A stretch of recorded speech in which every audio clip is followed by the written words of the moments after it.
नमस्कार, आप देख रहे हैं सी न्यूज भारत और मैं हूं आपके साथ ज्योति अरोड़ा। इस खास खबर में आप सभी का स्वागत है। कोरोना वायरस की वजह से पूरे देश में हाहाकार मचा है।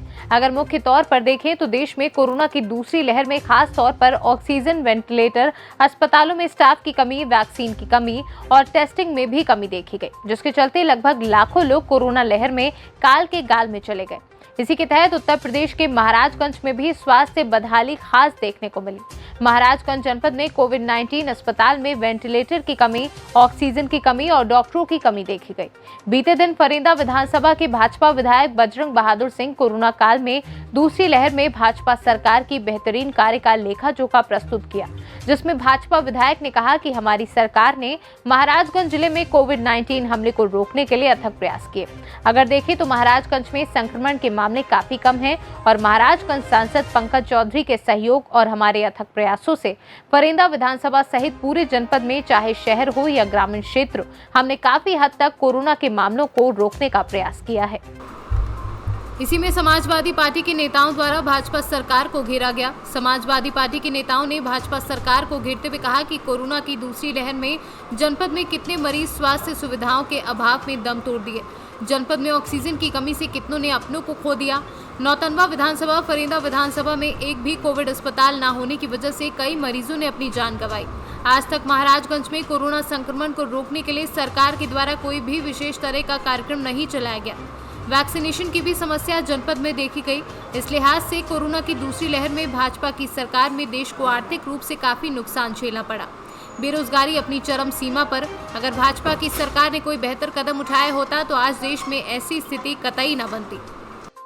देखिए, कोरोना काल में पूरी सरकार प्रदेश की जनता को बचाने के लिए लगातार प्रयासरत थी और मैं इस क्षेत्र का जनप्रतिनिधि हूँ, तो इस क्षेत्र में भी जो लोग उस बीमारी से पीड़ित थे उनको सहायता के रूप में अगर कोई व्यक्ति हमसे कहा कि माननीय विधायक जी ऑक्सीजन की व्यवस्था करा दीजिए, तो बहुत सारे लोगों को हम लोग 12 बजे रात में भी प्राइवेट हॉस्पिटल या सरकारी हॉस्पिटल में ऑक्सीजन की व्यवस्था सुनिश्चित कराए।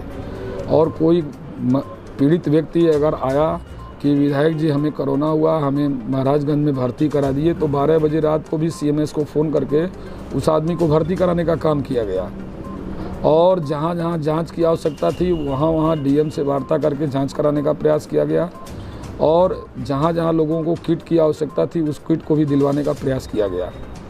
एक जनप्रतिनिधि के रूप में मैं पूरे कोरोना काल में क्षेत्र में रह करके जनता की सेवा में लगातार प्रयासरत था। सर, आपकी सरकार के 4 साल पूरा हो चुके हैं सर, इससे कितना खुश हैं? क्या कुछ काम हुआ है सर? देखिए, उत्तर प्रदेश का सर्वांगीण विकास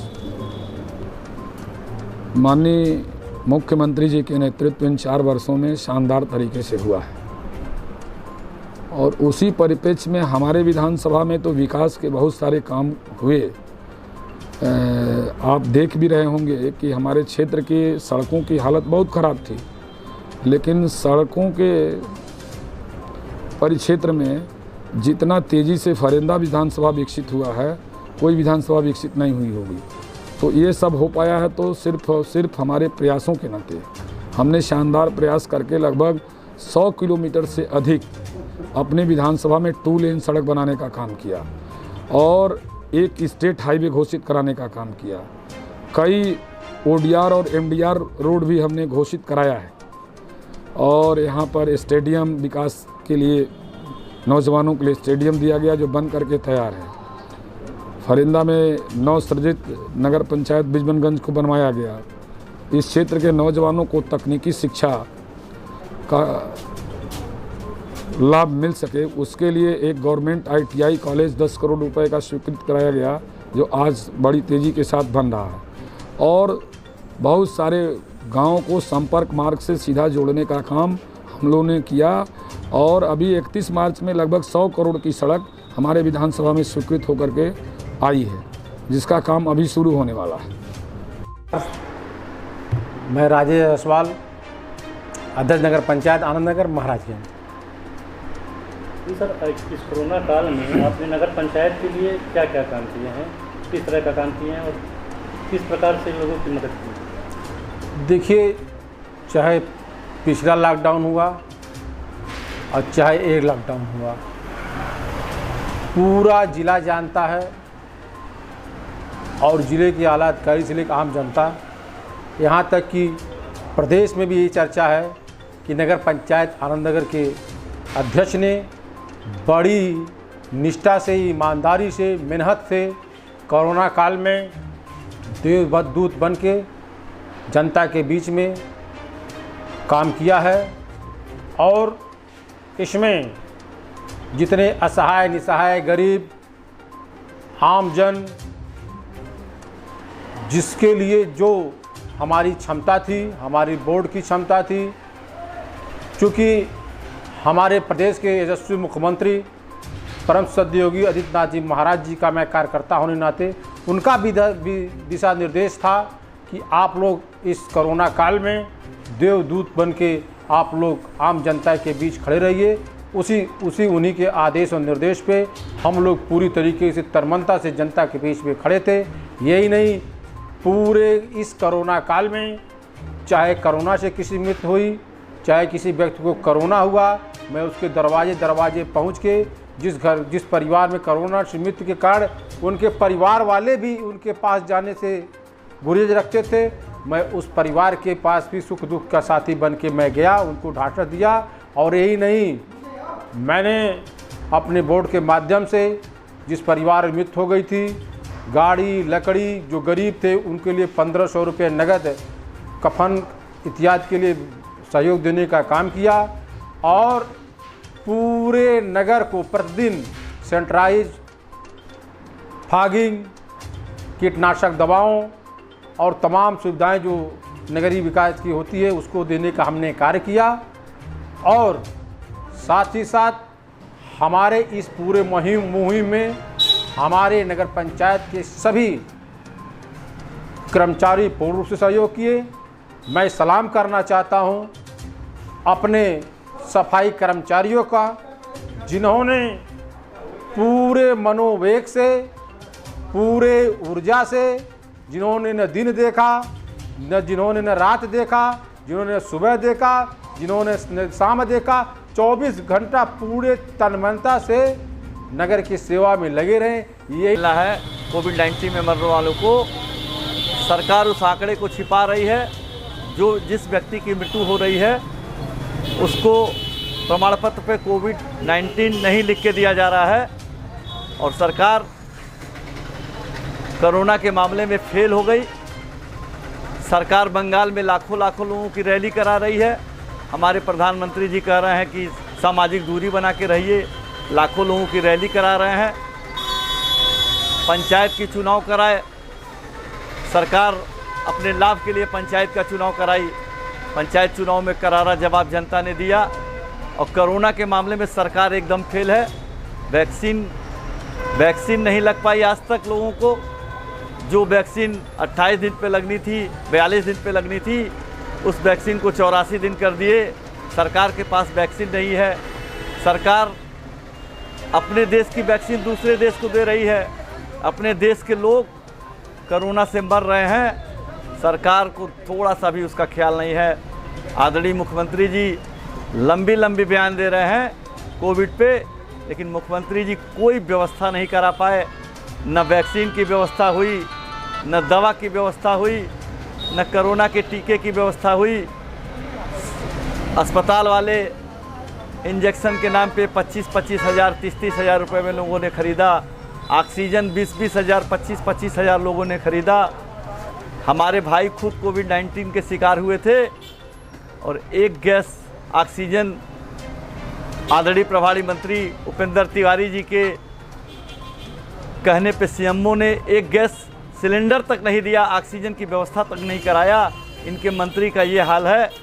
सारी व्यवस्था मुख्यमंत्री ने अपने हाथ में रखा है और मुख्यमंत्री फेल हैं, इनकी व्यवस्था फेल है। जब कोरोना का दूसरा फेज आया तो प्रदेश की भाजपा सरकार की पूरी मशीनरी फेल हो गई। अस्पताल तो इनका कोई व्यवस्था अस्पतालों में थी ही नहीं। ऑक्सीजन के बगैर, दवाई के बगैर हजारों लोग मरे हैं उत्तर प्रदेश में, सिर्फ दवा ना होने की वजह से और ऑक्सीजन न मिलने की वजह से। आपकी सरकार होती तो किस तरह की व्यवस्था? देखिए, हमारी सरकार ने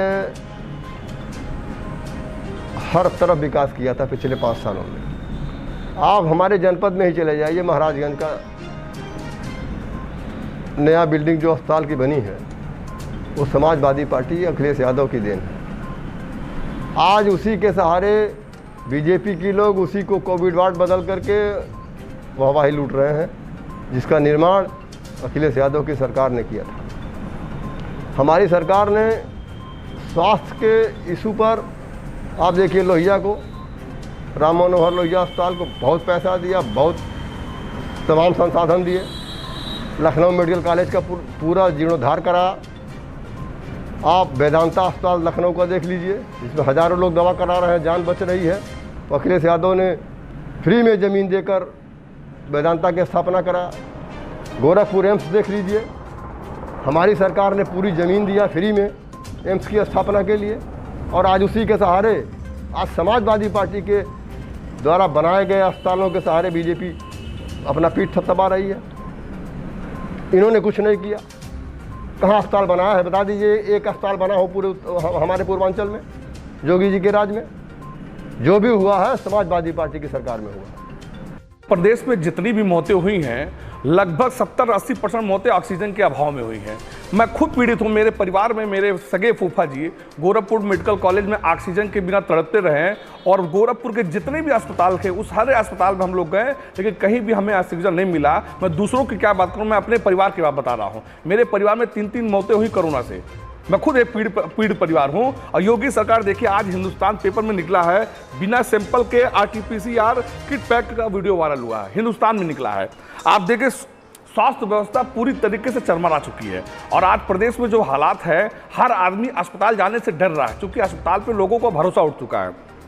जिस तरीके से मेडिकल कॉलेज की स्थिति है, किसी जनपद में चले जाएं, हर जनपद में राम भरोसे चल रहा है मेडिकल स्वास्थ्य व्यवस्था। अभी इनके जो बीजेपी की सरकार है, इनके एक मंत्री ने आपदा को अवसर में बदला है, क्या इस पर क्या? आप सोचो, भ्रष्टाचार की बात योगी जी करते हैं। बगल का जिला सिद्धार्थनगर है, इटवा से मंत्री जी हैं। मंत्री जी पहली बार विधायक हुए हैं, और 2017 से 2021 तक माननीय मंत्री जी की 100% आमदनी बढ़ चुकी है। करोड़ों की जमीन औने पौने दाम पे सत्ता के दबाव में उन्होंने लेने का काम किया। और अभी बताइए, 1650 शिक्षक इस पंचायत चुनाव में मरे हैं। इस बेशर्म मंत्री ने 3 का आंकड़ा पेश किया है कि सिर्फ 3 लोग मरे हैं। आप सोचो, जिन परिवार का बहनों का सुहाग उजड़ा है, माँ का गोद सुनी हुई है, ऐसे निर्लज्ज मंत्री से अब तक योगी जी ने, जो उनका भाई इस्तीफा दिया है, उससे पहले योगी जी को उस मंत्री से इस्तीफा लेना चाहिए था, और तुरंत विभागीय जांच बैठाकर, तुरंत उन पे जांच बैठा के सारी। महाराजगंज से सीनू संवाददाता इजराइल खान की रिपोर्ट। खास खबर में फिलहाल के लिए इतना ही। देश दुनिया की तमाम बड़ी खबरों के लिए आप देखते रहिए सी न्यूज़ भारत।